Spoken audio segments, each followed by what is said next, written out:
Welcome friends, welcome back to my YouTube channel Eco Tutorials. As you know, we have started revisionary lectures, and in that series of lectures I am giving lectures both for +1 economics and +2 economics. Today for +1 economics we are going to cover two topics. Both of them are very important.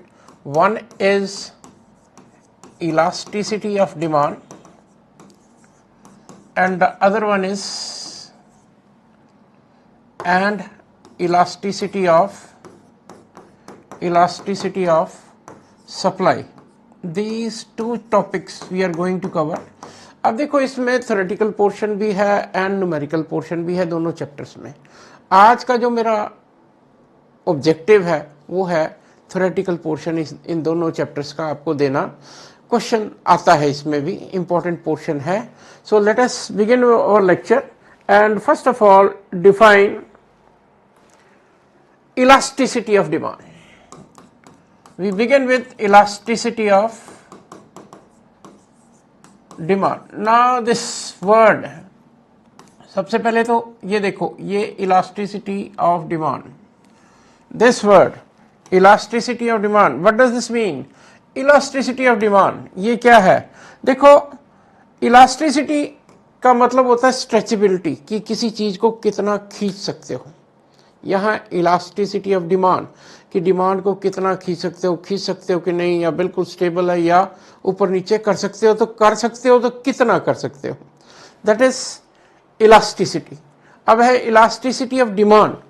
अब कहता है कि demand को आप कितना खींच सकते हो, और बेसिकली इसमें हम कहते हैं तीन फैक्टर्स के कारण कितना खींच सकते हो. सबसे पहले due to price, then second is due to income, and third is due to price of related good. Price of related goods, कि डिमांड में कितना चेंज आ सकता है if the price changes, demand में कितना चेंज आ सकता है if the income changes, and demand में कितना चेंज आ सकता है if the price of related goods change. Friends देखो, ध्यान दो, तीन तरह की इलास्टिसिटीज आप बेसिक होती हैं. सबसे पहले है, देखो एक चीज पहले, इससे पहले कि आगे चले, देखो लॉ ऑफ डिमांड आपने पढ़ा, रिलेशन पढ़ा प्राइस और डिमांड का, कि प्राइस और डिमांड का इनवर्स रिलेशन है. Other things remaining same. If price increases demand falls, and if price falls demand increases. But हमने ये नहीं किया कि प्राइस के बढ़ने से डिमांड कितनी कम होती है और प्राइस के कम होने से डिमांड कितनी बढ़ती है. That means the calculation, actual change, how much change is occurring due to change in price, that has not been calculated. So इस elasticity of demand के चैप्टर में we are going to calculate the change, and this change can occur due to three variables. One is price, इसको कहते हैं हम price elasticity of demand. PED stands for price elasticity of demand, means कि price में change आ जाए तो demand में कितना चेंज आता है. मैं बहुत स्ट्रेस देके वर्ड बोल रहा हूं, कितना. Calculates the change in demand due to change in price of the commodity, then calculates the change in demand due to change in income of the commodity. This is income elasticity of demand, and calculates the change in demand due to change in price of related good. इसको हम कहते हैं cross elasticity of demand. Related good means it may be substitute, it may be complementary. देखो, आपके जो +1 economics में आपने पढ़ना है, आपने सिर्फ ये पहला टॉपिक पढ़ना है, that is price elasticity of demand. और मैं अपना जो लेक्चर है वो इस पे ही रखने वाला हूं, price elasticity of only this one, price elasticity of demand. So let us start with this price elasticity of demand. Now what is this? पूरा लिखने की जगह मैं अब लिखूंगा PED, price elasticity of demand. Now what is price elasticity of demand? देखो, फिर law of demand था relation, price increase demand falls, price falls demand increases. Now I am going to show you how much the demand is changing due to change in price. I am going to calculate the responsiveness of demand to change in price. इसको ऐसे लिखते हैं, this price elasticity of demand. सबसे पहले तो formula आ गया, price elasticity of demand calculates the change in demand due to change in price. मैं कहता हूं measures the change in demand due to change in price, कि प्राइस के चेंज आने से डिमांड में कितना कितना चेंज आता है। या इसको और ऐसे लिखते हैं, responsiveness of demand to change in price, कितना रिस्पॉन्ड करती है प्राइस के चेंज होने से demand. We are going to calculate, we are going to measure the change in demand.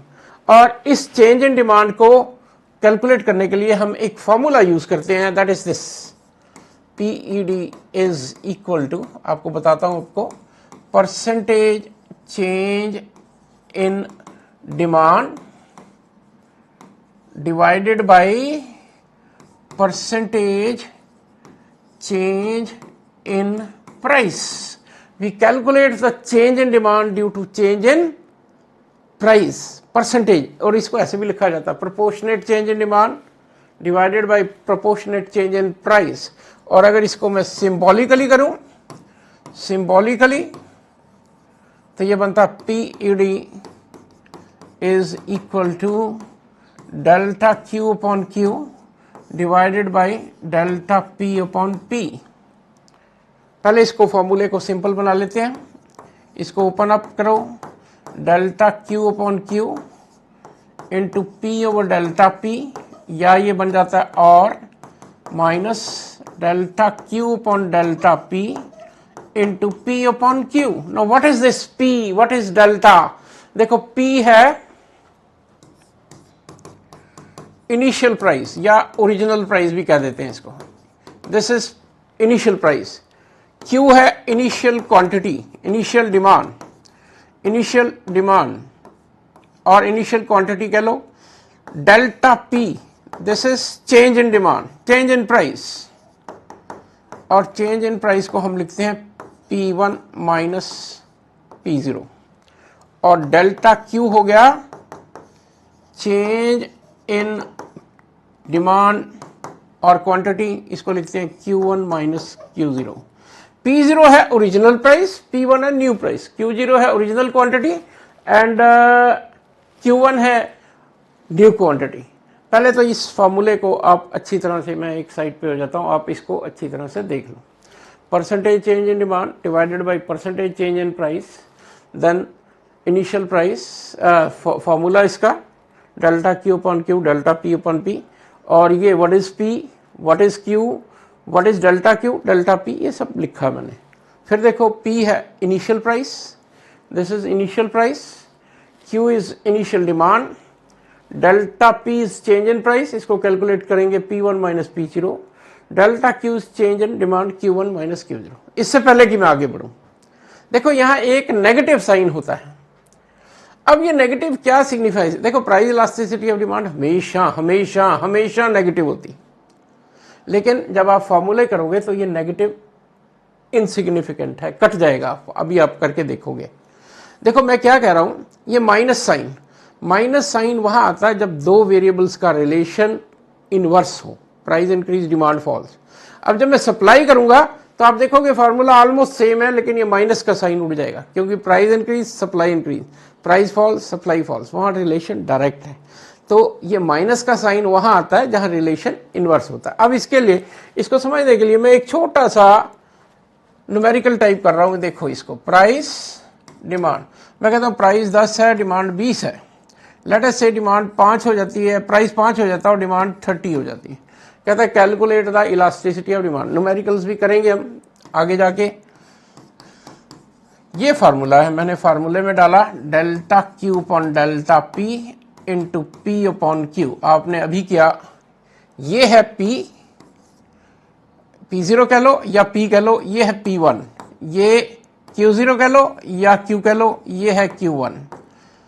Original price original demand, new price new demand. तो पहले मैंने निकाला delta Q, what is this delta Q, Q1 minus Q, Q1 minus Q 30 minus 20 that is 10. Then मैंने निकाला delta P, P1 minus P. What is P1? 5 minus 10. 5 minus 10 that is minus 5. P initial price. What was initial price? 10. Q initial quantity that is 20.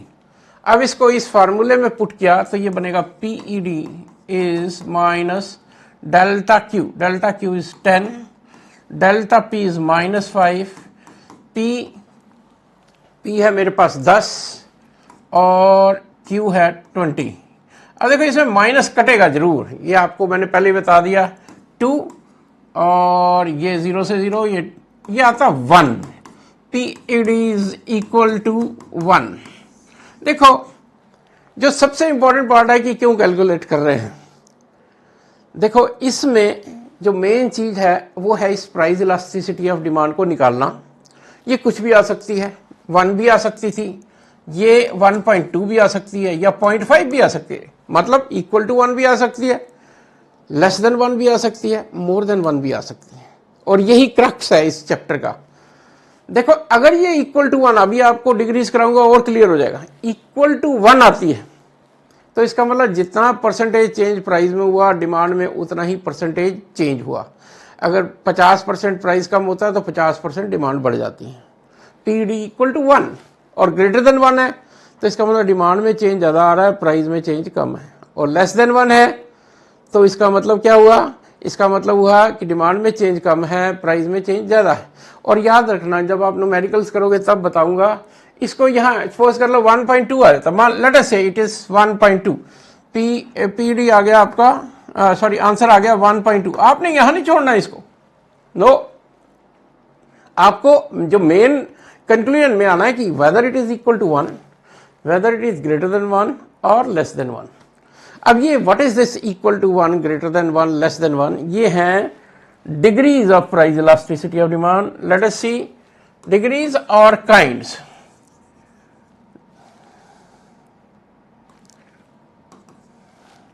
देखते हैं degrees kinds of price elasticity of demand. अब ये अपने 5 तरह की degrees पढ़नी है. कितनी? 5. सबसे पहले है this is perfectly elastic demand. देखना आप मेरे को इसका एग्जांपल देना. PED इक्वल टू इंफिनिटी कहते हैं इसको. कहता है demand is set to be perfectly elastic when due to price change the change in demand is infinity. When due to change in price change in demand is infinity. मतलब कि अगर price में change आ जाए तो demand में इतना change आ जाता है कि यू कैन नॉट कैलकुलेट. अगर इसको मैं ड्रॉ करूं तो ऐसे बनती है. देखो इसको, price demand, this is perfectly elastic demand. PED equal to infinity. अब इसको ध्यान से सुनना मैं क्या बोल रहा हूं. पहले तो सिंपल बोल दिया when due to change in price the change in demand is infinity. अब देखो इसमें वो क्या कहता है कि अगर प्राइस में थोड़ा सा बढ़ता है, लेट अस से 2 पैसे 5 पैसे, any change in this price towards upper direction, that is if the price increases, तो डिमांड एकदम 0 हो जाएगी. और अगर प्राइस थोड़ा सा कम होता तो ये इंफिनिटी की तरफ जाएगी. You can not calculate. Price बढ़े डिमांड 0, प्राइस कम हो इंफिनिटी इंक्रीज. अब क्वेश्चन मेरे से ये पूछेगा स्टूडेंट कि ऐसी कौन सी गुड है जो ऐसी है कि प्राइस थोड़ा सा बढ़ गया डिमांड 0 हो गई और प्राइस कम हो गया तो डिमांड में इंफिनिटी इंक्रीज आ गया. तो फ्रेंड्स ये ट्रूली इमेजिनरी केस है, रियल वर्ल्ड में इसका कोई एग्जांपल आप नहीं दे सकते. So this is a imaginary case. ये पहली डिग्री है imaginary case, that is when due to change in price the change in demand is infinity. Second is that is perfectly inelastic demand. देखो मैंने शुरू जब किया था तो मैंने कहा था इसका इलास्टिसिटी का मतलब स्ट्रेचेबिलिटी, कितना स्ट्रेच कर सकता है। इनइलास्टिक का मतलब बिल्कुल स्ट्रेच नहीं कर सकता, वहीं का वहीं। when due to price change there is no change in demand, price 2 रुपये बढ़े, 10 रुपये बढ़े, 20 रुपये बढ़े या कम हो, डिमांड वहीं की वहीं रहनी है। और इसकी डिमांड कब बनती है? ऐसे,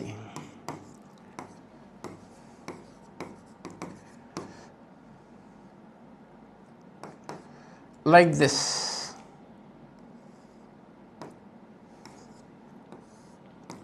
प्राइस कुछ भी है, P है, P1 है या P2 है, डिमांड इज सेम, OQ।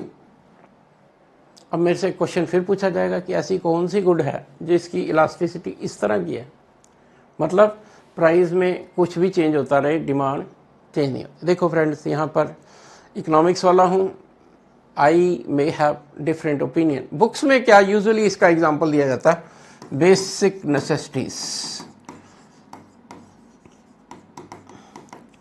कि कुछ भी हो, बेसिक नेसेसिटीज की डिमांड प्राइस चाहे 2 रुपये है, 10 रुपये है, 20 रुपये है, रोटी तो खानी है, डिमांड कांस्टेंट रहेगी।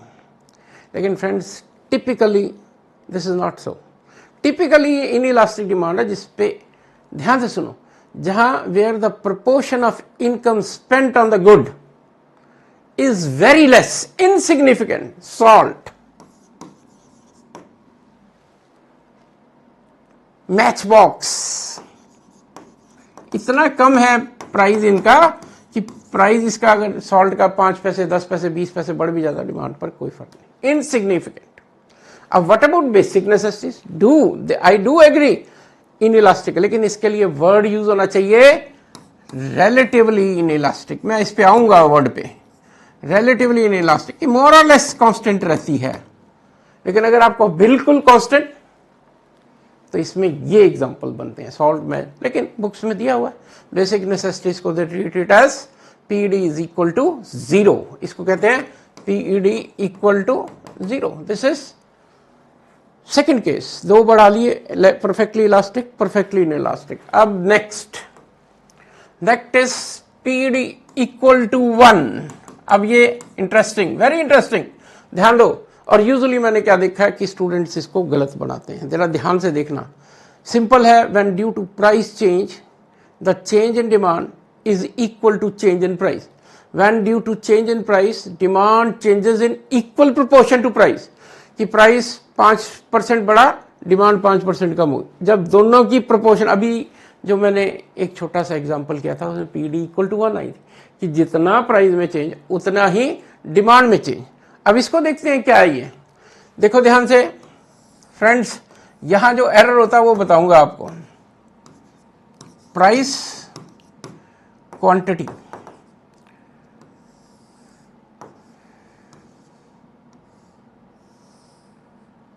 ये चीज आपको, कोई इकोनॉमिक्स की बैकग्राउंड का टीचर है, प्योर इकोनॉमिक्स का, वो आपको ये डिफरेंस बता सकता है। यूजुअली जो कॉमर्स के टीचर इकोनॉमिक्स पढ़ाते हैं वो इस चीज को नहीं पकड़ते। देखो इसमें प्राइस यहां से यहां, ये this is delta P and this is delta Q. मैं यहां लिखता हूं delta P equal to delta Q. जितना चेंज प्राइस में आया उतना डिमांड में आया, therefore PED is equal to 1। अब मेरे से पूछोगे इसमें क्या नई चीज है? अगर आप डायग्राम को देखो, एक पर्टिकुलर पैटर्न इसमें है, वो है ये एक कर्व में होती है, इसका नाम लिखा जाता है रेक्टेंगुलर हाइपरबोला। आज आप जाके 4 बुक्स उठा लेना, तुम्हें कोई ना कोई बुक में मिल जाएगा उसको स्ट्रेट लाइन बनाया हुआ है, like this. No, equal to 1 curve has to be rectangular hyperbola. ये कर्व फॉर्म में होती है। अगर दिखानी है आपने, टिपिकल कर्व दिखानी है, this is in curve form and this is price elasticity of demand. Equal to 1। अब क्वेश्चन ये उठता है what is this rectangular hyperbola. देखो मैथमेटिकल टर्म है, लेकिन मैं यहां कहूं ये जो स्क्वायर्स बन रहे हैं दो या रेक्टेंगल बन रहे हैं, इनका they must have same area, कि जितना प्राइस में चेंज हुआ उतना ही डिमांड में चेंज। तीन हो गए, इलास्टिक इंफिनिटी, 0, 1। अब आते हैं greater than 1, that is PED greater than 1, more elastic demand, more than unit elastic demand. कहता है when delta P is greater then when delta P is less than delta Q, मतलब when due to price change the demand changes in more proportion than price, that is called greater than unit elastic demand। देखो इसको, देखो friends, इनको बनाने का जरा pattern देखो मैं कैसे बनाता हूं। ये प्राइस है और ये अभी आपको मैं इसकी ट्रिक भी बता दूंगा, P1 Q1। अब ये डेल्टा P है और ये डेल्टा Q। अब आपको डायग्राम में बिल्कुल दिखेगा डेल्टा Q ज्यादा, डेल्टा P कम है। इसको कहते हैं PED ग्रेटर देन 1। देखो इसमें फ्रेंड्स, देखो अभी आपको 3 कर्व्स बन लेने दो, फिर इसके बाद बताऊंगा कि इन कर्व्स को कैसे घुमाना है ताकि आपका डायग्राम बिल्कुल 100% बने। देखते हैं, लास्ट वाली पहले कर लें, दैट इज PED। अब आपको समझ आना शुरू हो गया होगा, less than 1, delta P greater than delta Q। देखते हैं, देखो इसको, प्राइस क्वांटिटी like this, ये P Q। अब आपको साफ कुछ डिफरेंस दिखेगा, वो क्या है, ये डेल्टा P, ये है डेल्टा P और ये है डेल्टा Q। अब इसमें डेल्टा P ज्यादा दिख रहा, PP1 is greater then QQ1, मतलब प्राइस में चेंज ज्यादा, डिमांड में कम। फ्रेंड्स देखो, जब आप डायग्राम बनाओ तो ये एकदम क्लियर चमकने चाहिए, नहीं चमकेंगे तो आपसे गलत। देखो इसमें आपको बड़ी सिंपल सी बात बता रहा हूं, रेक्टेंगुलर हाइपरबोला तो देखो ये है इनइलास्टिक, ये है इलास्टिक, ठीक है, इनइलास्टिक इलास्टिक। रेक्टेंगुलर हाइपरबोला तो आपको पता है एक कर्व है। अब ये तो दो कर्व्स हैं, जितनी ये कर्व फ्लैट बनाओगे डिमांड का ये, और जितनी ये स्टीप, दो बना दी मैंने, DD D1 D1। अगर जितनी स्टीप बनाओगे वो ग्रेटर देन 1 होगी और जितनी स्टीप बनाओगे वो लेस देन 1 होगी। देखो इसको दोबारा वापस चलते हैं, देखो रेक्टेंगुलर हाइपरबोला। अब इसमें देखो हम पता नहीं कितनी बार ये डायग्राम बनाए, इसलिए बन जाते हैं। अगर आपसे नहीं बनता तो पहले ये इस तरह देखो, ये डब्बे डब्बे इक्वल इक्वल बना लो और फिर इसको कर्व से जोड़ो। लेकिन ये रेक्टेंगल्स दो इक्वल एरिया दिखाने चाहिए। इसके बाद देखो आप नेक्स्ट हमने बनाया, इस कर्व को देखो मैंने फ्लैट बनाया हुआ और नेक्स्ट वाली कर्व को देखोगे आप स्टीप बनाया हुआ। तो दिस इज द डिफरेंस। तो फ्रेंड्स, इलास्टिसिटी ऑफ डिमांड में डेफिनेशन ये 5 डिग्रीज। अच्छा अभी एक चीज और, सॉरी, वो चीज क्या है कि बच्चे आमतौर पर पूछते हैं ये कौन सी गुड है जिसकी इस तरह की होती है कि प्राइस कम हो डिमांड बढ़ जाए एकदम। तो ये और ये यूजुअली हम कंफर्ट्स के लिए कहते हैं, जो आम लाइफ में आप कूलर हो गया, फैन हो गया, कि प्राइस कम है डिमांड ज्यादा। और ये कहते हैं हम यूजुअली इवन लग्जरीज के लिए भी ये कह देते हैं कि हम इस तरह की डिमांड है कि प्राइस कम होते ही आप लग्जरी की तरफ भागते हो।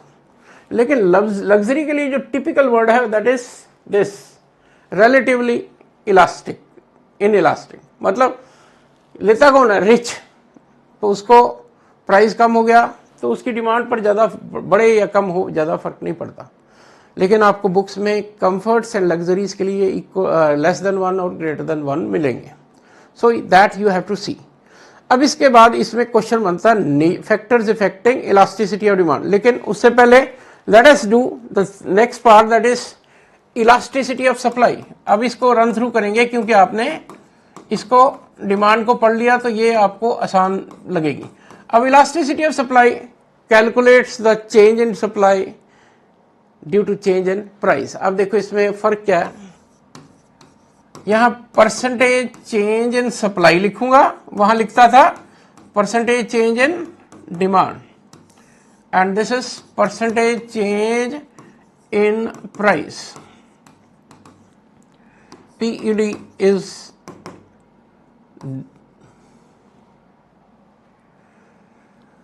just wait, S over delta S onto sorry P over delta P, तो ये बन जाएगा, जस्ट वेट, मेरे ख्याल से कहीं एरर कर रहे हैं हम, let me check. Yes, I can understand what we have done.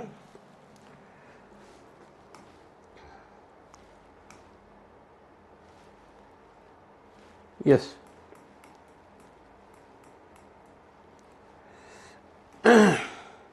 Just wait. Yes. हम क्या कर रहे हैं इसमें, देखो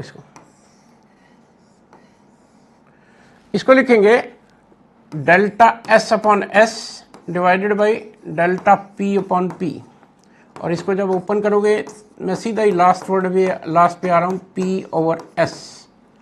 अब इसमें क्या है कि क्वांटिटी की जगह मैंने वर्ड यूज कर लिया, ये तो आपको पता, P इनिशियल प्राइस, ये चेंज इन प्राइस, S है initial supply, and delta S is change in supply, बिल्कुल सेम है, लेकिन S1 माइनस S बिल्कुल। आप बुक्स में आपको इस यहां भी डेल्टा Q और Q वर्ड यूज होता है, जब लिखते हैं तो उसको Q को सप्लाई लिख देते हैं, वहाँ डिमांड में डिमांड लिखते हैं, क्वांटिटी डिमांडेड, इसमें आप लिख देते हो सप्लाई। अब इसमें और उस फार्मूले में डिफरेंस क्या था, देखो ये फार्मूला था डिमांड का, minus delta Q upon Q, sorry सीधा ही लिख देता हूँ, delta Q upon delta P into P over Q.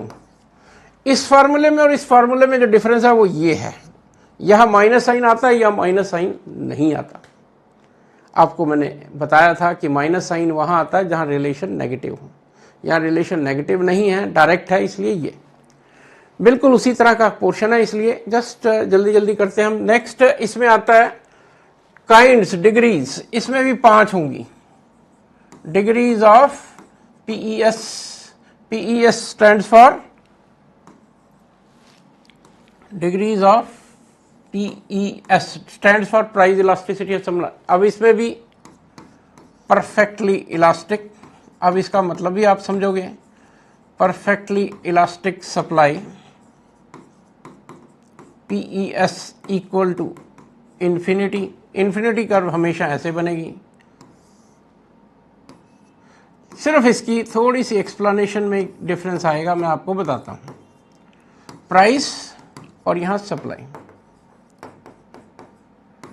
PES equal to, देखो इसमें उसमें कहते थे, ध्यान देना, प्राइस इंक्रीजेज डिमांड में, price increases little demand becomes 0। अब इसमें कहेंगे price increases little demand increases infinity. उसमें कहते थे price falls a little demand increases to infinity, इसमें कहेंगे price falls the little demand is 0। फिर एक इमेजिनरी केस है, रियलिटी में इसका कोई एग्जाम्पल नहीं है, imaginary case.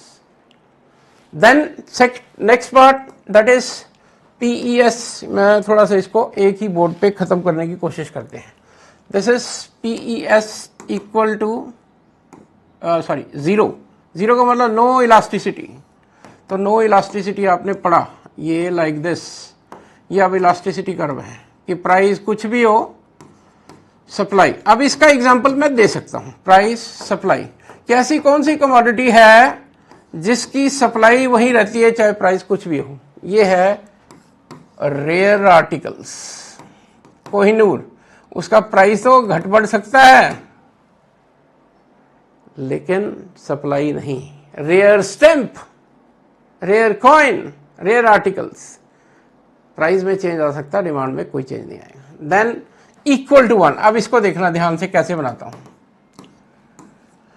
प्राइस सप्लाई कैसे बनती है ये देखना। देखो ये 45 डिग्री का लाइन बनाती हुई कब होती है, लाइक दिस। डायरेक्ट रिलेशन याद रखो, पी एस, बिल्कुल से। अब ये रेक्टेंगुलर हाइपरबोला मत बना देना, ये है डेल्टा पी, ये है डेल्टा एस। देखो एक्सप्लेनेशन में ये लिखो, कुछ नहीं लिखने की जरूरत कि delta P is X, therefore PES is equal to 1, कुछ नहीं बनाने की लोड़, सिर्फ ये। देन पीईएस ग्रेटर देन 1, देखो कैसे बनाता हूं इसको, प्राइस सप्लाई, ये सॉरी क्या गलती क्या की है मैंने इसमें इसको नेगेटिव स्लोप दे दिया। नेगेटिव तो होता ही नहीं, सप्लाई का पॉजिटिव होता है।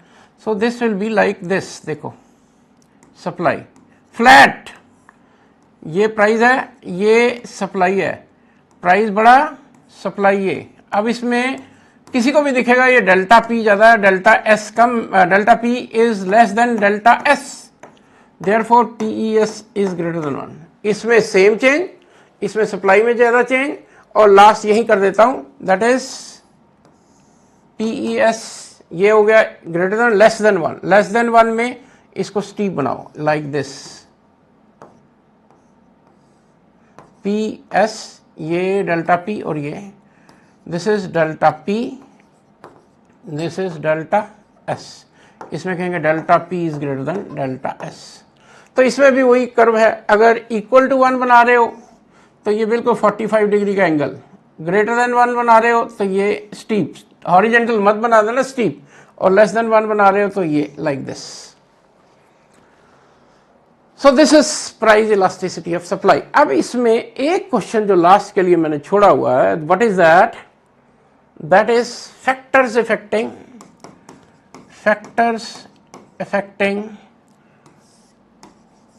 इफेक्टिंग कह लो elasticity of demand, price elasticity of demand and price elasticity of supply. आप इस क्वेश्चन को ध्यान से करना, पॉइंट्स लगभग सेम है। नेचर ऑफ कमोडिटी, ये कमोडिटी कैसी है, नेसेसिटी है, कंफर्ट है या लग्जरी है। आपको पता है नेसेसिटीज में वर्ड लिखोगे रिलेटिवली इनइलास्टिक, कि प्राइस के बढ़ने से चेंज नहीं होता। कंफर्ट और लग्जरी में greater than 1, even less than 1, depends on person to person. Nature of commodity. दूसरा availability of substitute, elasticity depend करती है कि सब्स्टिट्यूट अवेलेबल है या नहीं। अगर सब्स्टिट्यूट अवेलेबल है तो डिमांड आपकी हाईली इलास्टिक होगी, क्योंकि अगर आप प्राइस बढ़ाओगे तो कंज्यूमर दूसरी तरफ चला जाएगा। ये पॉइंट्स है 3, 4, 5, उनको अच्छी तरह से कर लो, क्योंकि ये क्वेश्चन मैंने आम तौर पे आता हुआ देखा है। इसके बाद इसका न्यूमेरिकल पोर्शन आप उसको ध्यान से करो, देखेंगे हमें टाइम मिला तो न्यूमेरिकल्स भी इलास्टिसिटी और डिमांड और सप्लाई के हम दोनों कर देंगे। तो फ्रेंड्स ये मेरा आज का लेक्चर था, प्राइस जस्ट एक रन थ्रू हमने इसकी रिवीजन की है, और आप इसको वीडियो को सामने रखो, बुक्स को खोलो, नोट्स को खोलो और पढ़ो। ये क्वेश्चन पूरी तरह डिटेल में पढ़ लेना, इसी तरह प्राइस इलास्टिसिटी सप्लाई का पढ़ लेना, ठीक है, और इसको अच्छी तरह से करो। I don't think that you will be facing any problem in these 2 chapters. Numericals जहाँ तक है उसको देखते हैं क्या करना है। So this is my today's lecture. Thank you. See you again. Thank you.